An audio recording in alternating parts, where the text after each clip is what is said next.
राम बगल में छोड़ी। राजनीति और कूटनीति की दुनिया में ये कहावत तब याद आती है जब दोस्ती की मुस्कान के पीछे बदलते समीकरण छिपे हों। बांग्लादेश में सत्ता परिवर्तन के बाद भारत ने पड़ोसी धर्म निभाया, संवाद के दरवाजे खुले रखे, सहयोग का हाथ बढ़ाया और रिश्तों में भरोसा कायम रखने की कोशिश की।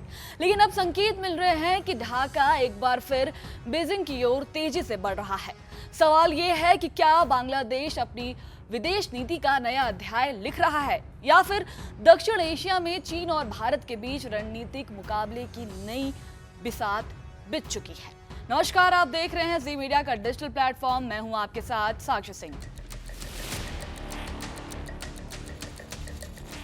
प्रधानमंत्री तारिक रहमान महोदय वैसे तो दिल्ली की तरफ टकटकी लगाए बैठे थे। भारत से तेल संकट के दौरान हजारों लीटर तेल और खाने पीने की चीज मंगा रहे थे। भारत ने मदद भी की, खुद जयशंकर ढाका गए और तारिक रहमान की ताजपोशी के बाद बधाई दी। लेकिन जिसकी फितरत में ही धोखा देना हो वो कहां एहसान मानता है। खबर है कि बांग्लादेश एक बार फिर चीन की गोद में जा बैठा है। दरअसल बांग्लादेश का रणनीतिक रूप से बेहद अहम मोंगला पोर्ट अब भारत के हाथ से निकलकर चीन के प्रभाव में ज्यादा दिखाई दे रहा है। बांग्लादेश ने मोंगला पोर्ट के पास एक स्पेशल इकोनॉमिक जोन विकसित करने के लिए चीन की सरकारी कंपनी के साथ समझौता कर लिया है।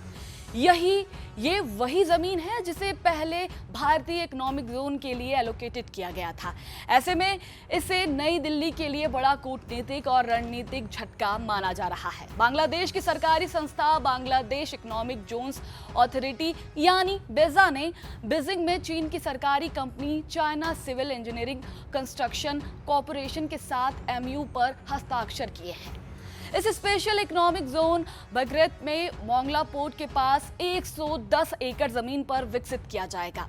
समझौते के दौरान प्रधानमंत्री तारिक रहमान भी मौजूद थे, जो फिलहाल चीन की राजकीय यात्रा पर हैं। अब सवाल है, भारत के हाथ से कैसे निकला मोंगला प्रोजेक्ट। भारत और बांग्लादेश के बीच 2015 में एक समझौता हुआ था, जिसके तहत भारत को मोंगला और मीरसराय में 2 इकोनॉमिक जोन विकसित करने थे। भारत ने अपनी लाइन ऑफ क्रेडिट यानी एलओसी के जरिए फंडिंग की व्यवस्था भी की थी।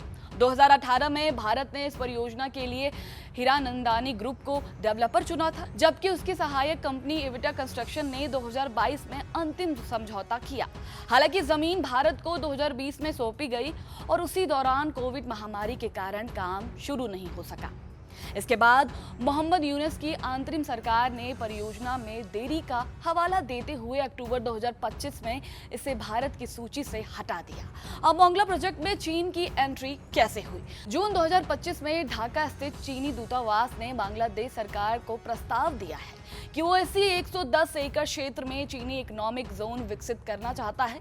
कुछ ही महीने बाद अक्टूबर 2025 में भारत का प्रोजेक्ट रद्द कर दिया गया और रास्ता चीन के लिए साफ हो गया। इसके अलावा बांग्लादेश ने चीन के साथ कई अन्य आर्थिक समझौते भी किए हैं। बेजा ने चट्टोग्राम के अनवारा क्षेत्र में चीनी औद्योगिक जोन के लिए चाइना रोड एवं ब्रिज कॉरपोरेशन के साथ भी डील की है। वहीं बांग्लादेश इन्वेस्टमेंट डेवलपमेंट अथॉरिटी ने चीन की council for promotion of international trade के साथ निवेश बढ़ाने के लिए एमओयू साइन किया है। चीन का हांडा ग्रुप भी बांग्लादेश के केरानीगंज इकोनॉमिक जोन में लगभग $220 मिलियन निवेश करने की तैयारी में है। इससे साफ है कि चीन बांग्लादेश की अर्थव्यवस्था और इंफ्रास्ट्रक्चर में अपनी पकड़ लगातार मजबूत कर रहा है। भारत के लिए कितना बड़ा झटका है, आइए देखते हैं। मोंगला पोर्ट हिंद महासागर और बंगाल की खाड़ी क्षेत्र में भारत के लिए रणनीतिक रूप से बेहद महत्वपूर्ण माना जाता है। चीन लंबे समय से इस बंदरगाह और आसपास के इलाकों में अपनी मौजूदगी बढ़ाने की कोशिश कर रहा था। अब इस प्रोजेक्ट के जरिए चीन भारत के संवेदनशील चिकन नेक कॉरिडोर के बेहद करीब अपनी स्थिति मजबूत कर सकता है।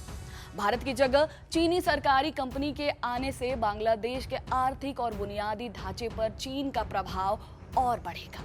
ये भारत की सुरक्षा, क्षेत्रीय कूटनीतिक और रणनीतिक हितों के लिए चिंता का विषय बन सकता है।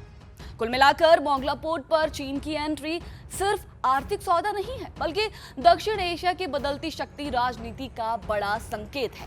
भारत के लिए ये सिर्फ एक प्रोजेक्ट खोने का मामला नहीं है, बल्कि रणनीतिक बढ़त कमजोर पड़ने का खतरा भी है। अब सबसे बड़ा सवाल यही है, क्या भारत इस कूटनीतिक झटके का जवाब दे पाएगा या चीन धीरे धीरे भारत के पड़ोस में अपनी पकड़ और ज्यादा मजबूत करता जाएगा।